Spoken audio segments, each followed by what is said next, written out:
Hi, I have Chris Miles, founder of Money Ripples and host of the podcast Money Ripples. Thank you so much for coming on to Under the Paycheck. Hey, it's such a pleasure to be here today. You are a big advocate for passive income and cash flow. And yet, when I try to search this up, when I try to, and I'm sure a lot of people, when you try to search up passive income ideas, how to get passive income, because it's something that I think everybody would love. The biggest things I ever see is real estate and stocks. Are there more options? Are there maybe simpler options, or are we just stuck with those two? Good news is you're not stuck with those two, but definitely, especially if you use AI, AI gives you some of the most vanilla advice ever. And if you push it, sometimes it still gives you just slightly less than vanilla. It's like vanilla bean that it gives you. Hmm.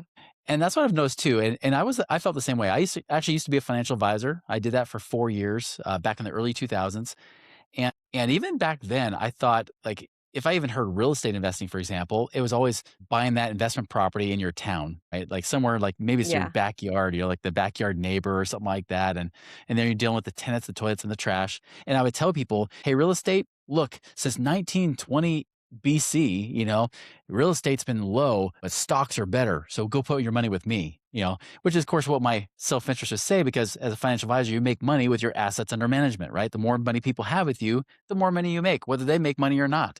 Kind It's of kind of interesting. borderline unethical, right? And so I remember like 4 years in, my dad asked me to sit down. And as I sat down with him, I looked at his numbers, and my dad was a penny pinching saver, like post depression era mentality kind of guy, save everything, spend nothing. And I looked at his finances. He was debt free, been stuffing money in his 401k, getting the company match. And then I had to tell him, I said, Dad, you're 61 years old. If you want to retire right now, you'll have to die in about 5 or 6 years because you'll run out of money. And so my dad had to work into his 70s before he finally was able to retire pretty much by force. They kind of forced him into retirement. And he only had a few good years before he was bedridden. And then he just passed away this last year. And that was a big lesson for me, because when I saw that in 2005, I said, my goodness, there's got to be a better way, but I don't know what it is. A month later, a friend of mine who I trained to be a financial advisor went to go do real estate investing, but he wasn't just doing it in his backyard. And so he was telling me, he's like, yeah, Chris, my dad and I have partnered on some real estate deals, and we've doubled his income as a professor at the local university. I said, wait, hold on. You've been doing this for like what, 4 or 5 months? That's too good to be true. There's no way that's possible. And he asked me, he's like, well, Chris, how many of your clients are financially free where they don't worry about money? I said, well, they all worry about money. Even the retired ones worry about running out of money too soon. Hmm. Great. So none. Got it. How about this? How many of you guys as financial advisors are financially free, not off the commissions you're earning, but actually doing the investments? And as I thought about it, there was guys in our office since the 1970s that I could tell that they were wearing down, like they were tired and old. And I said, well, maybe none of them. There's your problem. And so he opened me up this whole world. It's like a matrix red pill. And I went beyond just seeing buying a rental where I might not make any money. I could do other things. So for example, I learned I could lend money. And this was a shocker to me because, for example, if I happen to accumulate $1 million, if you're lucky enough, one of the top 2%, well, 2.5% in Fidelity, their clients actually have $1 million or more. That's it. I mean, I guarantee there's a lot more baby boomers and Gen Xers that should have more than $1 million, but don't, not because they're not saving, but because the stock market doesn't return very well. Well, and by the way, I used to think the stock market was the only answer, right? So stock market or buy a rental property. But then, so that $1 million, if you're in your 60s, you're only supposed to pull off 3% a year. This is the other thing too. You look up FIRE, the FIRE movement, financially independent, retire early, is a bunch of crap. And I'm going to say that because they kicked me out of the Facebook group, even though I literally retired twice before I was 40. And they kicked me out, who actually did it, for the theorists to be that group, because they believe you should only accumulate your money in the stock market, in mutual funds, and then live off of it. Well, I realized like if I have $1 million in the stock market, that's 3%. By the way, if you're FIRE, it's 2% because you have longer to live. So if you have $1 million saved up, you can only live on $20,000 a year. That's below the poverty line. Even if you're in your 60s, $1 million live on 3%, it's $30,000 a year. That's not enough to live. So that's why there's so many people, even those that are millionaires, that have over $1 million saved up. When they polled them, a separate poll was done of the Fidelity clients. 35% said it would take a miracle to be able to retire. But contrast that with what I learned, and this is kind of where it gets to these other options, right? I learned, like, for example, instead of living on 30,000 a year with $1 million, I could lend my money to real estate investors, meaning I'm hands off. I'm completely hands off. This is not passive income like you start an Amazon business, which is anything but passive. Even real estate business, they're like, yeah, you can just go ahead and fix and flip properties. Not passive, right? Passive means you're hands off. And so I found out I could lend my money to real estate investors and even have the property as collateral. So if they don't pay me, just like if I don't pay the bank my mortgage payment, they take it away. I can do the same thing, but I can be getting paid this even in today's market 1% a month. That means if I have $1 million, I'm not living on 30,000 a year. I'm getting 120,000 a year or $10,000 a month on that same money. And this is when my I might world have blew up. I was like, wait a minute, is that possible? Because it wasn't about accumulating money and living off less than interest. It was about income. So there's things like that. I can invest in apartment buildings, but not have to do it all myself. You can get into what's called a syndication, where you pool your money together with other investors, buy an apartment building or self storage units or things like that. I have money that I do in mineral rights with oil and gas. So anything they pull out of the ground, I get paid on it. And it's like a business partnership that pays for life. And they can even pay into the next generation and stuff. And I get some tax benefits. I have raw land that I do. But again, I'm in a business partnership where they do all the work, but I finance it. So I'm the 70% partner. They're 30% for doing all the slave work. But again, I mean, 500,000 or so has been invested in that. And I generate over roughly about 150,000 a year of passive income from that 500,000, right? I mean, so there's things like that. I mean, there's so many options beyond just buying that rental property that right now in today's market isn't that great anyways. In other times, in other markets, they've been great. And even if I buy a property, I buy what's called a turnkey rental, which means that I go to a turnkey company who often will help you find the property, help you secure it by getting financing for it, and then they'll property manage it for you. So you don't have to be the landlord. You don't have to deal with the tenants, the toilets, and the trash. You're hands off. You collect the check after they get their property management fees. And I can now invest anywhere in the country. So all my rentals, I live in the western half of the United States. My rentals are in the eastern half, more in the southeast. So I don't even have to deal with that because I've got somebody else managing it there. I only hear about when either one, they're going to raise rents, or two, maybe they have to change renters or possibly have to do some repairs from time to time. But that's it. So yeah, there's a lot of options available that Wall Street and financial advisors either one don't know about or two don't want you to know about. now, the vocabulary that I might have incorrect is, are you considered a hard money lender? Like when people go and get these properties and they go and seek from you for the money. When I type in like research and everything, I think that's technically called a hard money lender, and that's Yeah, you. there's that too. So yeah, what I Okay. described was a hard money lender or can be a hard money lender, right? Where you're lending your money and it could be a short-term lending, right? It could be where you're lending money for 6 to 12 months to that real estate investor until maybe they have to renovate the property and then sell that property too. But there are other options beyond that. For example, more recently, I haven't always done more of the hard money. I've been more going into debt funds. So a fund that again, investors are pulling their money into and then it's lending to hundreds of investors. So it kind of spreads out your risk a little bit. It's not all or nothing, right?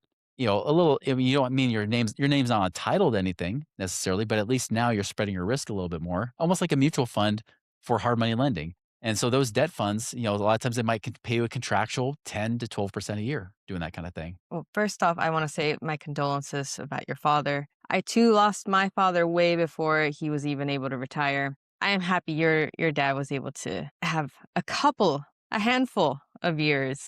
Couple of budgeted years, right? Yes. Yeah, But yeah, it does suck to lose a parent no matter what age. for sure. To me, it sounds like people need money and a lot of money to even start accessing the passive income idea because I'm in LA, right? So luckily I did enter real estate before it got like crazy and like all of that. And I did it all in my 20s. How I did that in my 20s, I don't know, but thank goodness 20-year-old me did all that because now I don't think I'd be able to do it. But I tell my friends to go out of state. You don't have to have property in order to live in it. You're just having the property in order to have your foot in the door of the market. But nobody listens to me. And that's okay. But I'll listen to you. I would, for one, was looking at like, oh my God, where did I go? Michigan, Detroit. I went to Detroit, Michigan. I wanted to see the neighborhoods myself, and it was beautiful. I loved all of it. The houses you were able to get for like 150,000. And don't get me wrong, I don't think I can go and buy like 10 right now, but for like the average person, which I'm gonna assume is like me, is you can get one maybe every 2 years at 150,000, you're 20% down, 30K, your monthly payments are like $1,000 and you rent it out for 1350. I did this math last night, so it's a little accurate for 2026. That monthly cash flow after you've put down not put down, but after you've taken on $150,000 equates to $3,600 a year. And that didn't include, maintenance, the property manager. That's just the face value. Assuming the fairies say nothing bad's going to happen. Yeah. $3,600. That's not breakthrough money. And I understand now you get like 10, but now 10 of those, you're $1 million deep. And the numbers just don't seem to be sexy enough. The numbers don't seem to be like, I'm going to take out $1 million and maybe have, I don't know, what is that, like 20K a year? Uh-huh. That doesn't seem correct. So when people say real estate and stocks, because even the stock market, you have 100K, average return is 7%. You worked your butt, I can't say ASS, you work your butt off to have that 100K. And you decide the smart thing to do is to put it into the stock market. That's 7%.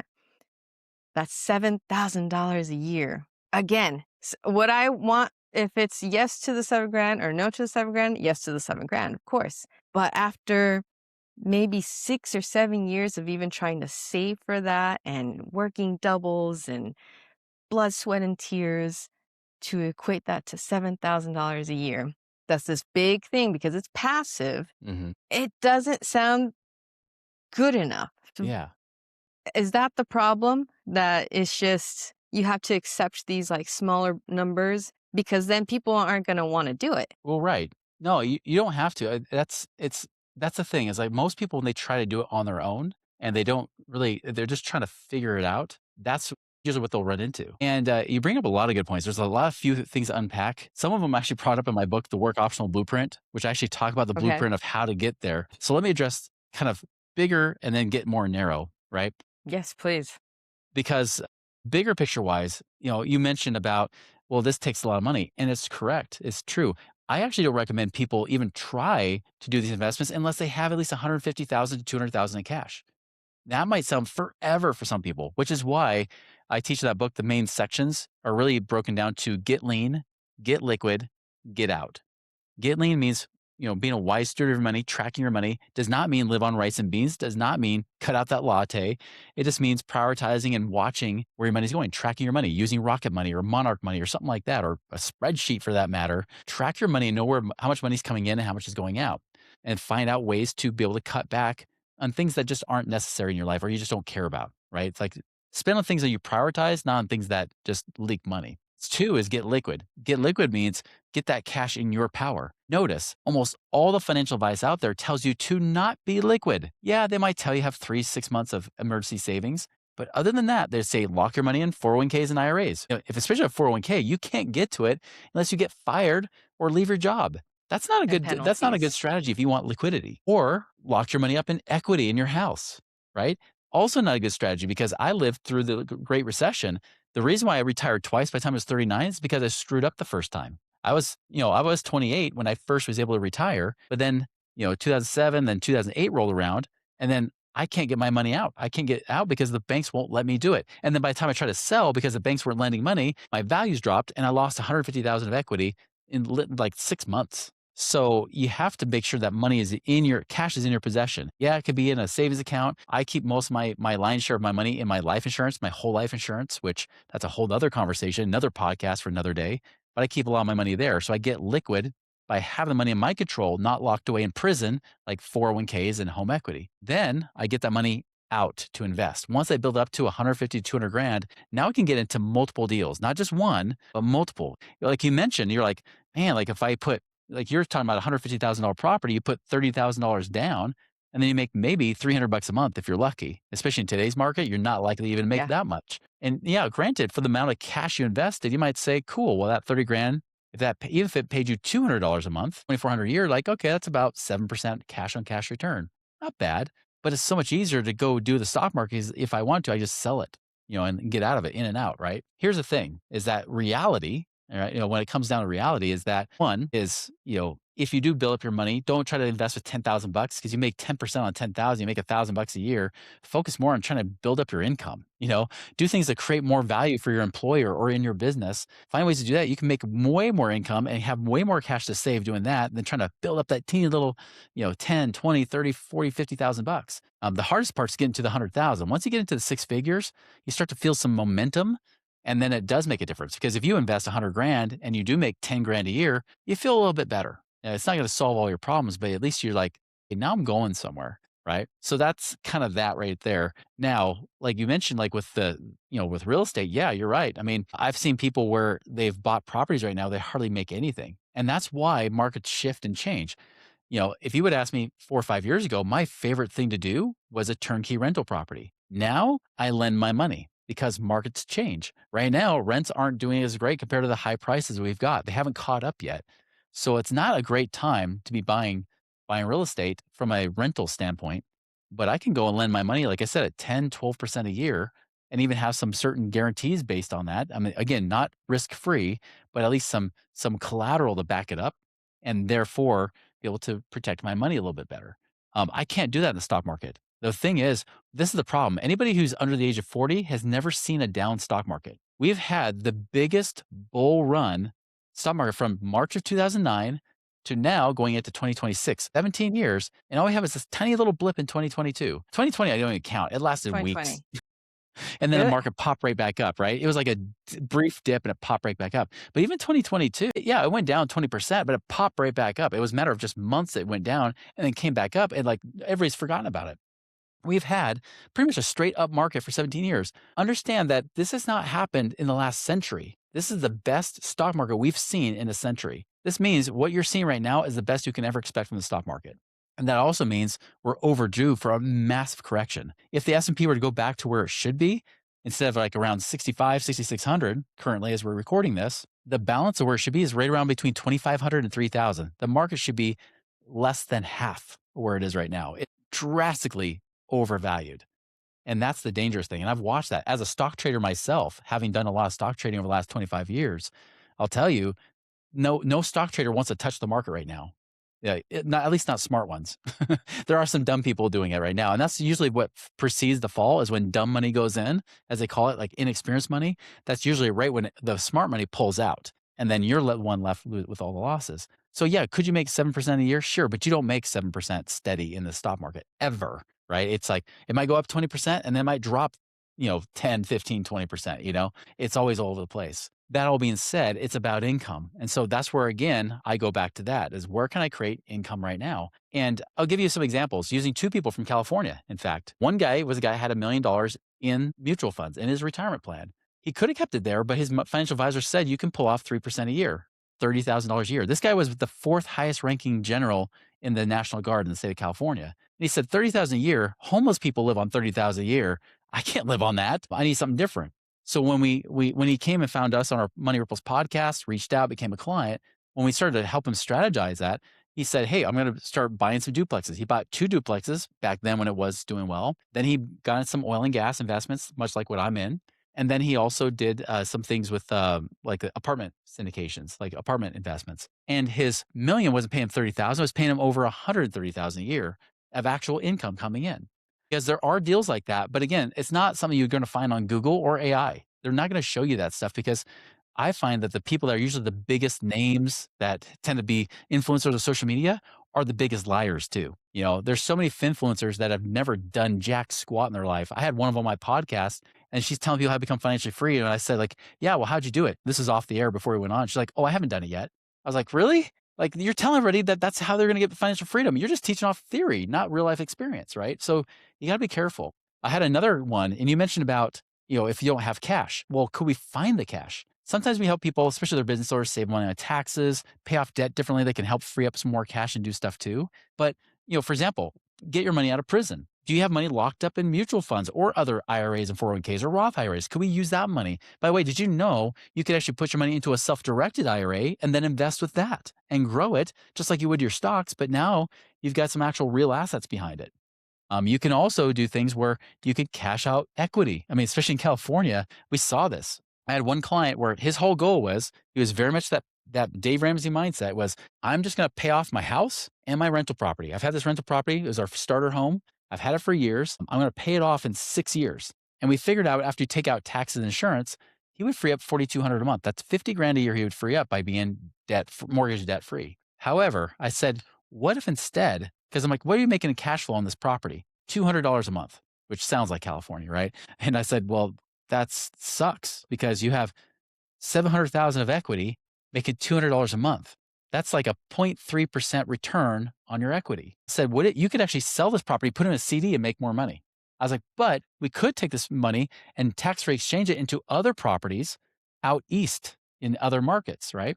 And so it took him 2 years to finally do it. He did it, sold off. Luckily, the California market appreciated a little bit more, so he was able to get the full 700,000 out. And he bought 6 rentals in Louisiana. Well, flash forward now 4 years later, he recently reached out to me and says, hey, as an update, I want to let you know that my cash flow is now about $10,000 a month net profit because he took that and he did what I call the income avalanche, which is you take the money you earn from that. Instead of compounding interest, you compound the income, the money you're earning to reinvest again. And that's what he did. He was making 70,000 a year right off the bat with those 6 properties he had. And then he started to do it again and again, keep reinvesting and built up his portfolio. And just so you know, that's not even the portfolio I think was ideal. I was like, okay, that's cool. You're still doing it, but you could do better. So that's the thing is that, a lot of people don't realize that, again, taking the traditional route of just investing in stocks, buying that rental, and you thinking that might be okay. There are better options that you can go depending on where the market is right now. Right now, rentals are not a good market. So that's why we tend to have our clients usually doing other things that have more like more predictable returns than what you get with rentals. Would this be a psychology issue? Say say the home is $400,000. That's the loan you took out. I'm gonna totally butcher the numbers. Just for even sakes, 400,000, your mortgage is $1,000. It's probably not, but it's $1,000. And in the past couple of years, your home is now worth 600,000. If you go and take out money from your home, now your payment is not $1,000. Your payment is, let's say, 15. So now another 500, and you've taken out another $200,000 in debt, good debt, bad debt. So psychology wise, I could see that being a trigger. I could see that being For sure. an issue because when we were talking about like the Michigan property, sure, that's 30,000. I don't see it as 30,000. I see it as 150,000 because at the end of the day, I've signed up for that loan. I've signed up for those payments. I've signed up for if the tenants don't pay for a year or something happens, the neighbor's house catches fire and I all of this stuff. I am still on the hook for that. I'm still and Sure. gladly because I signed up for that. That's how it should be. So in the sense of like maybe it is just a psychological problem. Maybe it's not a big deal of it's just what's another 2K? You don't actually see it. It's on like paper and such. What do you do about that? Because I think Yeah. nobody's trained to go get all these properties. Nobody in school, nobody in parents. Most of us have like parents in like poverty or just like normal living. And standard advice is get a house, save, and maybe a rent. But that's like pushing it. Once you start going into like these other avenues, there are, especially for me, there are these like mental blocks of like, hold on. Cause like if you do go get those 10 properties, now you're in $1 million in debt. It's like, wait a minute, hold on. Let's step it back. Is this a good idea? Is this the type of stress that I want to like take on, or do I just want to live like a simpler life? But it might all be incorrect. So what do people do about that psychology wise? Yeah, that's legit psychology. And like you said, like it's like sometimes it's just easier. Like I could just go put my money in mutual funds or stocks and just, ride the waves. Hopefully it doesn't go down like it did with my dad, Y2K. And then it comes back. He's like, I'm there. And then never mind, Great Recession. And then he has to wait till 2010s to retire versus the early 2000s he was hoping to, right? So that's why I kind of say is like, well, how did it work out? And I mean, imagine if you can go back in time and tell your dad, like, Dad, I know a faster way to buy your time, right? Versus, I don't know what his situation was, but it's like, oh, I got to save and save and save for this retirement that he never really got to, which kind of My dad sucks, would have never listened to me. No, that's He was in true. a biker gang. Nice. Well, at least he lived life. It sounds like he had some fun at least in the meantime. But, you're right. I mean, that's so it's a mindset shift. This is what helped me because I had the same mindset as you have right now that you're describing. I had that same mindset because, of course, I was a financial advisor, teach the same thing. I learned something critical is that banks are the ones that teach us the financial education. Have you noticed that almost everything you've been taught is to favor the bank, not you? So, for example, what do they tell us to do? How often are we supposed to save our money? Every paycheck, right? How much of our money we're supposed to be saving? As much as we can. 20, Yeah. at least Yeah, 20. sometimes say 15%. I just did a podcast that it's gonna come out in a few weeks saying that the 15% is not enough either. So it'd be at least 20, probably more like 30 to 50% you have to save to have a decent middle class lifestyle. But like, we talk about that, So, how often are we supposed to save? As often as possible. How much of it are we supposed to save? As much as we can. How long are we supposed to save for? As long as possible, because that compounding interest is the eighth wonder of the world, even though Einstein never actually said that. And then four, when you take out the money, how much are you supposed to take out? As little as possible, right? And then how much risk do you take? All of it. You take high risk to get high returns, even though the banks never like to take high risk, which is why they won't lend you money if you're high risk, right? So they follow the opposite rules of what you're doing. They're telling you to do that because you keep money with them and they always get paid. They actually compound. When you compound your money, you're compounding their income, right? Vice versa on debt or so-called debt, loans. You think, and I used to be a mortgage broker, I tell people, hey, here's the thing. They don't want you to pay off these loans. So pay them back as fast as possible. If that were true, the bank would incentivize you.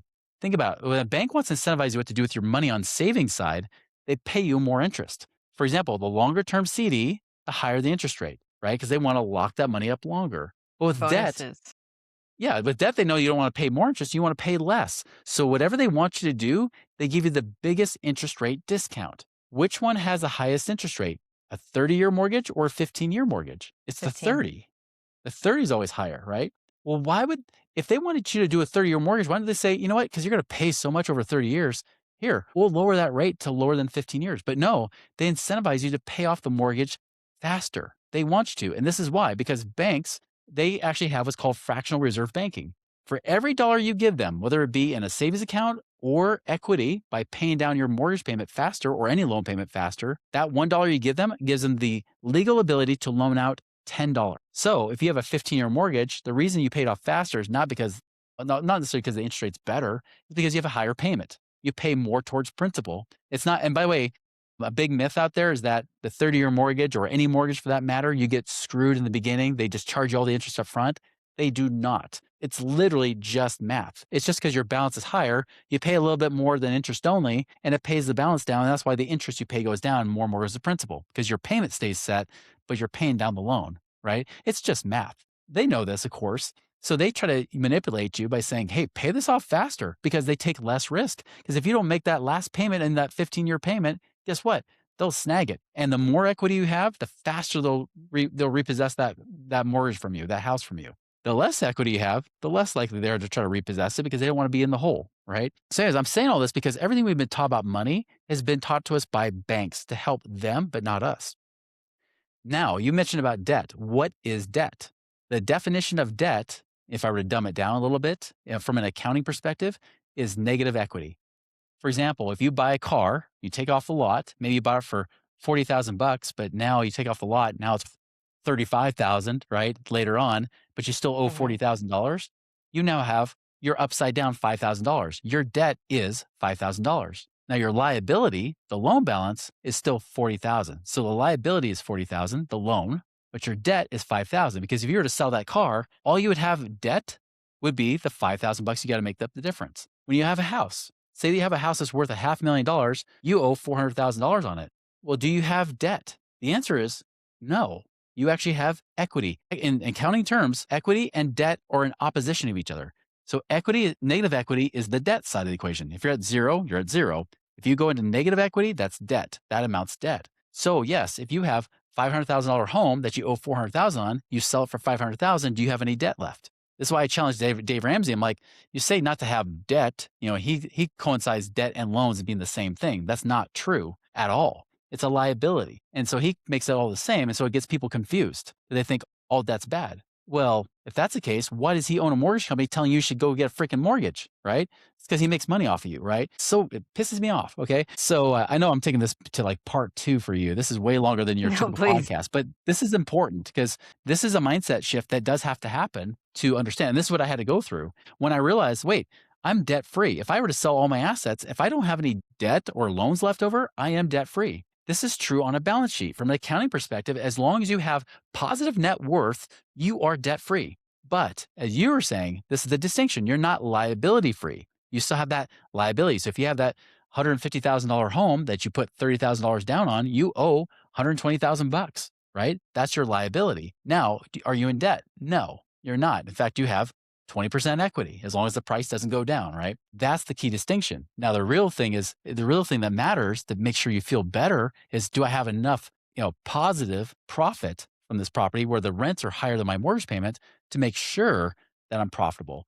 This is why you have to have cash reserves when you're doing the rentals like that, because you got to have cash on the side so that you don't have to go into debt with a credit card to be able to pay for those expenses. That's why you need to take some of your cash, put into savings for a little bit and build that up and have this little extra, kind of rainy day fund for your real estate. And that gets bigger as the real estate portfolio gets bigger. But the thing is this, and this is what blew my mind was, say you have $150,000, you're like, yeah, I could buy this property free and clear, or I could put $30,000 down on 5 different properties. And if this all has positive cash flow, because let's just say that $150,000 property, if we use typical cap rates, you might make roughly about, we'll say about 750 bucks a month on that, right? If you pay it free and clear. But if you can get 5 properties, all $150,000, right? Now you got $750,000 of properties. Yes, you have 600,000 of debt, but you still have 150,000 of equity. Your net worth didn't change. You're still positive net worth, which means you're debt free. You're not liability free, but you're not debt free. And yeah, there's more responsibility, but if I'm now getting paid even say 200 bucks a month on each of those, instead of 750 bucks a month on one property, I'm making $1,000 a month on all these properties. And if they all happen to appreciate 10%, what happens? Because the $150,000 property appreciates 10%, I make 15 grand of this extra equity. If I have 5 properties appreciate 10%, guess what? Now I have instead 75,000 more of equity. And so that's when I realized, I'm like, okay, if you can use leverage debt the correct way and make sure that it can cover your expenses, and I would say more than cover it, this is where it comes into play. But you're right. If a renter doesn't, becomes vacant for a time, this is why, again, you shouldn't just have one property, right? You should have multiple properties to create a portfolio of them. Like mutual funds and stocks, you don't just buy that one stock, or if you lose money, you lost money. Same thing here. You buy a portfolio of those. You buy more than one. And you also make sure you have cash savings so that if anything like that happens, you can still keep paying that debt. So it requires responsible stewardship, which most people I talk to, especially if they're like, you're talking about as a saver mentality, which is accumulate mentality. And that's great. As long as you can turn it into, okay, how do I not just accumulate money, but how do I get this money to actually pay me? And that's the real difference in freedom for a lot of people. Don't disagree with you. I actually hear the math is mathing, and I think the problem is not that there are too many options, but like you mentioned, how there may just be too many gurus online. And Yeah. thankfully, we do have the information online to where we go. But now you have people telling you, oh, you should go and do like storage containers. Oh, you should go get a fourplex, house hacking, go out of states, land flipping, dividends, stocks, and everyone is somehow making glorified amounts of money. So it's like, really, like at some point, you just have to like break everything down, and someone, well, not someone, multiple people aren't telling the truth. So then I think that also creates some sort of barrier of like, okay, hold on. I have to like think for myself. I have to do my own math, my own process, my Yes. own things. I do love that the information is out there because 20 years ago, my parents couldn't go and purchase a property out of states. Where? How are you going to? I think there were still flip phones 20 years ago. How are you going to get good enough footage? I don't even know if Zillow was a thing yet, or if it was still on like dial up and all that stuff. Or, I remember those it's days. not really. I remember I learning what a wasn't quite. browser was around the year 2000. Like, what's a browser? They're like, that's like going to Netscape. which we used to have, and you don't have that anymore, right? So 20 years ago, I could totally see it being like so difficult of buying out of states and it being a thing now. Or like I can make a couple of clicks online and get land in Arizona. Yeah. That wasn't a thing So 20 much years easier ago. now So than it so it was. has been nice, but I do think that the psychology and gurus and you have to get over a lot of hurdles. So it's not necessarily, yes, you need a lot of money. It's sure you need a lot of money, but it's also a mind game. Totally. And I'm glad we can both agree on that. I just have one final question for you since we are a little spreading with the time. You run a business, and this is under the paycheck. Have you found it difficult finding clients in this current economy? Is it difficult to find them? No. Um, Not at all. I think it also depends on reputation because I have built a reputation for many, many years. When you talk about 20 years ago, I'm like, oh yeah, 20 years ago is when I started to shift my mindset and get into real estate, but not out of the state, right? It was like I was my own property manager and I did a crappy job of it. Um, but I will tell you this: there is a challenge in the sense that it's what you just hit on. All these gurus, right? All these people that say, "Oh, it's great. It's awesome." And it's kind of refreshing when you find somebody who says, "Yeah, this is awesome." But let me talk about the crappy part of it too, because not everything is rosy. Not everything's perfect. Even with me being hands-off investor, there's times where like, "Oh, great. There's a thing that I'm in, like, you're doing a short-term hard money loan or something like that. And they might have to extend 6 months. Like, oh, I was hoping that money would come back. Well, at least they're going to pay me interest. But that's the less sexy part of it, right? It's like, yeah, things don't always go according to plan. There's always risk. And I think with people right now, it's trying to figure out what's real. AI and a lot of stuff's going on. It's making it really hard to define what's real and what's not. And so I emphasize a lot, even on my own show. I mean, which has gone on now, going to its 13th season. My own show, I emphasize a lot of like, find people who have been there, they've done it, and they're still doing it today. That's important, right? And it's not somebody who's just being a guru per se, right? It's somebody who's actually on the path with you. Like, I'm still doing these things, right? It's not just something that I did 30 years ago and then I'm going to write a book about it and talk about it. Like, I still do it today, but I haven't figured out the formula today. That's not the case. And I think more and more people are trying to look for that. And they're looking for a community of people that are also in the same lane. I'll tell you, I mean, it's way easier if you have a community of people around you saying, "Yeah, I'm having to make that same mental mindset shift too." By the way, if the debt thing gets to be a hang up for you, then just don't do it. Like, that's the great thing. There's so many options. Like, cool, I'm not going to do that strategy. I'm going to do this other one. And that's what I found, like with our clients, is that we have to custom tailor it for every person because no one person can do the same thing. And if somebody's recommending you do that one thing, you now know what they're selling, don't you?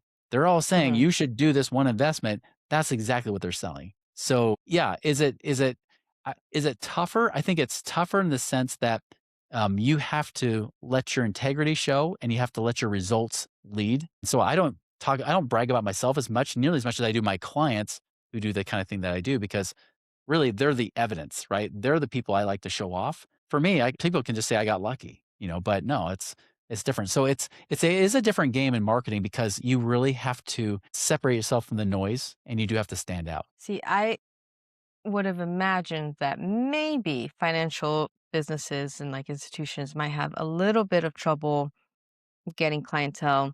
And I don't know if I just have like the wrong circles, but everyone that I know in their late 20s and early 30s, nobody's talking about what to do with their money, where to go, how to save, nothing. Cause like the main topic of conversation is, well, I have no money. And then Yeah. like that's it. I would love that the conversation does change, but that did make me curious on whether or not maybe you saw a difference between like these 20 years, like if somebody should open up a financial firm or some sort of like I don't want to say like financial advisor, but something in that realm, should they still be pursuing this type of business? Good point. I think that's the thing. It's always about what market you serve. Like, my market tends to age with me, so I tend to attract a lot of like older millennials, Gen Xers specifically. But like, I have done some episodes on that very topic. If you have no money, start here, right? And you're right, because a lot of times you get the same old vanilla advice from people saying, "Oh, well, yeah, just you know live on a budget, pay off your debt," that kind of boring crap that everybody's already said. And It hasn't done anything for people. I would say this to, if we want to end the episode, for those people that don't have money, that aren't in this situation where like, I've got money, hundreds of thousands or if not more to throw at stuff. My advice to you is don't even worry about, like I said, build up the savings. But first and foremost, I would focus on income. That's the one thing that financial experts don't talk about very much. And it doesn't mean getting a side job, although, yeah, you could do a side hustle or whatever. I've learned this, and this is what helped me in my 20s when I was broke, is when I realized that making money was formulaic, that it's actually predictable, but not from a scarcity mindset. I had to think from an abundant mindset of how do I go about creating the cause of money, which is delivering value? How do I deliver more value for the people I work for? Whether I have a business or I work for an employer, how do I deliver more value? How do I actually serve them or solve problems that they have currently to where they need to pay me for that? And the more value you can deliver, the more you can pay. And even if you get somebody who tries to, because I know somebody's going to say, yeah, but my employer sucks. They don't value me at all. Which, by the way, we've said that since the beginning of time, and it's BS. No, they don't. They value as much as you are willing to value yourself. Because if you valued yourself, you would say, nope, that wage is not acceptable. I request this. And if they say, screw you, because maybe you're doing the minimal amount of effort, well, then you should probably look inward. Now, if you're doing max effort, if you are delivering value and you ask for more and they say, no, sorry, I guarantee you this, somebody else will find you and want you on their team and somebody will value. But again, you've got to battle your own scarcity and demons too. And that's something that we all have to deal with coming out of childhood and going into our adulthood because it does suck. And I remember I had to hit the restart button a few times. Not only was I broke going into financial advising, and even was broke coming out of financial advising, but then found ways to free up cash. Well, then even after like the recession, I went over $1 million in debt. I had to go from not zero, but negative 1 million. Whatever student loan you have, I guarantee it wasn't as bad as the losses that I experienced in that recession. And I didn't file for bankruptcy. I had to dig out of that hole to where by the end of 2016, I was able to make it back out. But it was always a hyper focus on how do I deliver value? What do people want? Like the questions you're asking is exactly the kind of questions you should be asking because that is the key. Is if people are saying, I don't have the money, that is a business right there. If you can help solve that problem and say, here's how you get the money. Here's how you can earn more money. Here's how you do this or that. You've got a business that people will pay for. That's the exact evidence. So the more you serve people and solve problems, the more money you make. Love it. Thank you, Chris. Where can people find you? Of course, I'm going to have the links and everything in the description, but wherever you want to send people off, please let it rip. Yeah. Anything Money Ripples, at Money Ripples on social media, moneyripples.com, or the Money Ripples podcast you can find on any platform, including YouTube. Awesome. Thank you so much. It was nice talking to you. Same. Appreciate it.